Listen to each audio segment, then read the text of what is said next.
बिस्मिल्लाहिर्रहमानिर्रहीम, अस्सलामु अलैकुम। तीन लफ्ज हमें बहुत कंफ्यूज करते हैं। कॉस्ट क्या है, प्राइस क्या है और रेट क्या है। हम तो कहेंगे तीनों का माना एक है, माना दिखता है, लेकिन इन रियल तीनों के माने मुख्तलिफ हैं। प्राइस कहते हैं वो कीमत जो कि हम अदा करते हैं। I have paid 500 rupees for this book, ये प्राइस है।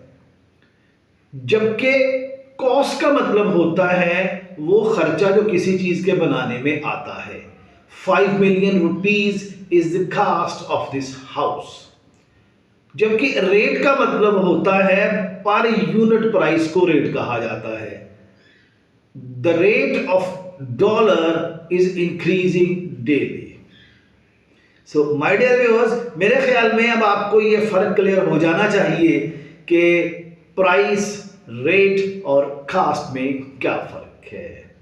आप लोगों की भरपूर मदद के लिए, इंग्लिश को खूबसूरत बनाने के लिए नदीम इंग्लिश स्किल्स को फॉलो, क्लिक, शेयर करना मत भूलिएगा। Thank you.